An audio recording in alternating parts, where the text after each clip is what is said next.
سوال یہ ہے نماز استخارہ کا طریقہ کیا ہے؟ نماز استخارہ کا طریقہ کیا ہے؟ لوگ جانتے نہیں، یہ سوال کرتے ہیں کہ بھئی استخارہ کیسے کرنا ہے۔ اس کا سادہ سیدھا طریقہ نبی صلی اللہ علیہ وسلم نے واضح فرمایا۔ آپ صلی اللہ علیہ وسلم نے فرمایا جب تم میں سے کوئی آدمی کسی کام کو کرنے کا ارادہ کر لے، کوئی کام کرنا چاہتا ہے لیکن اس کو ڈاؤٹ ہے، تردد ہے، میں کروں کیا نہ کروں، ارادہ تو ہو گیا کرنے کا، کوئی کام، ایک بزنس شروع کرنا چاہتا ہے، دکان کھولنا چاہتا ہے، ارادہ تو ہو گیا دکان کھولنے کا، لیکن اس کے بعد تھوڑا کنفیوژن ہے، دکان یہ کھولوں کیا نہ کھولوں، کھولوں گا تو میرا فائدہ ہوگا کیا لاس میں جائے گا، ہاں، یا مثال کے طور پہ فلاں لڑکی کا رشتہ آ گیا، ارادہ کر لیا کہ ہاں ٹھیک ہے بھائی شادی کریں گے، لیکن پھر بھی کنفیوژن چل رہا ہے دل میں، اور لڑکی سے کریں کیا نہ کریں، یا کوئی اور لڑکی دیکھیں، کوئی اور اچھی لڑکی، کوئی اور اچھا خاندان، مطلب تردد میں، کنفیوژن میں۔ ہاں، اس طرح کے دنیا کے معاملات میں جب کوئی کام کرنے کا ارادہ کر لے اور کنفیوژن، متردد ہو، تو آپ صلی اللہ علیہ وسلم نے طریقہ یہ بتایا، ایسے آدمی کو چاہیے کہ وہ 2 رکعت نفل نماز کی نیت سے پڑھ لے، 2 رکعت نماز پڑھ لے، 2 رکعت اس کو نماز پڑھنا ہے۔ نماز میں کیا پڑھے گا وہ؟ وہی صورتیں، وہی طریقہ ہے جو عام طور سے آپ 2 رکعت نفل نماز پڑھتے ہیں۔ پہلی رکعت میں پہلی رکعت میں سورۃ الفاتحہ، پھر آپ کو جو سورت یاد ہے وہ پڑھ لیں آپ، پھر جس طریقے سے آپ نماز پڑھتے ہیں نفل نماز سے پڑھ لیں، وہی طریقہ ہے۔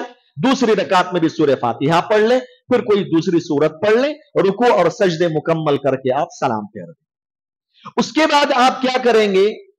اس کے بعد آپ ہاتھ اٹھائیں گے، نبی صلی اللہ علیہ وسلم کی سکھائی ہوئی دعا پڑھیں گے، جس کو دعائے استخارہ کہا جاتا ہے۔ کون سی دعا ہے؟ کیا دعا ہے وہ؟ صحیح بخاری کی حدیث میں ہے کہ پیارے نبی صلی اللہ علیہ وسلم دعائے استخارہ صحابہ کو سکھائی، وہ اس طریقے سے ہے دعا: اللہم انی استخیرک بعلمک واستقدرک بقدرتک واسألک من فضلک العظیم فإنک تقدر ولا اقدر وتعلم ولا اعلم وانت علام الغیوب اللہم ان كنت تعلم ان هذا الامر خیر لی فی دینی ومعاشی او عاقبت امری او عاجلہ فاقدره لی ویسره لی ثم بارک لی فیہ وَإِن كُنْتَ تَعْلَمُ أَنَّ هَذَا الْأَمْرَ شَرٌّ لِّي فِي دِينِي وَمَعَاشِي عَاقِبَةِ أَمْرِي عَاجِلِهِ أَوْ آجِلِهِ فَاصْرِفْهُ عَنِّي وَاصْرِفْنِي عَنْهُ وَاقْدُرْ لِيَ الْخَيْرَ حَيْثُ كَانَ ثُمَّ رَدِّنِي بِهِ۔ یہ دعا ہے، یہ دعا استخارہ کی مکمل دعا ہے۔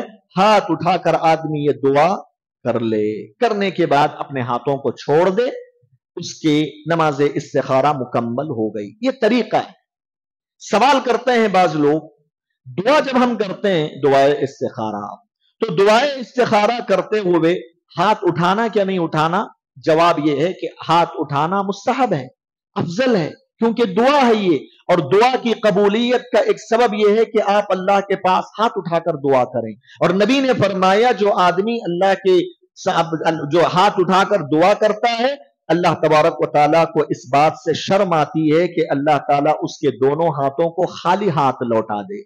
تو دعا کی قبولیت کا ایک سبب ہے آپ ہاتھ اٹھا کر دعا کریں۔ دوسرا سوال یہ کرتے ہیں کہ دعائے استخارہ کرنے سے پہلے کیا اللہ کی تعریف کرنا ہے؟ جیسے دوسری دعاؤں میں ہم کرتے ہیں، پہلے اللہ کی تعریف کرنا ہے، نبی صلی اللہ علیہ وسلم پر درود بھیجنا ہے، پھر اس کے بعد دعا کرنا ہے۔ یہ عام دعاؤں میں یہ ادب سکھایا گیا۔ سوال کرتے ہیں کہ کیا نماز استخارہ میں بھی ایسے ہی کرنا ہے کیا؟ کہ پہلے اللہ کی تعریف بیان کریں گے، پھر نبی پر درود بھیجیں گے، پھر دعائے استخارہ پڑھیں گے؟ یہ سوال کرتے ہیں لوگ۔ اس کا جواب یہ ہے کہ نبی صلی اللہ علیہ وسلم کی صحیح بخاری کی حدیث یہ بتاتی ہے کہ دعائے استخارہ میں شروع میں آپ کچھ بھی نہیں پڑھیں گے، نہ اللہ کی تعریف بیان کریں گے، نہ نبی صلی اللہ علیہ وسلم پر درود بھیجیں گے، بلکہ ڈائریکٹ آپ 2 رکعت نماز پڑھ لینے کے بعد ہاتھ اٹھائیں گے، اللہم انی استخیرک بعلمک واستقدرک بقدرتک، یہ دعا مکمل پڑھ دیں گے۔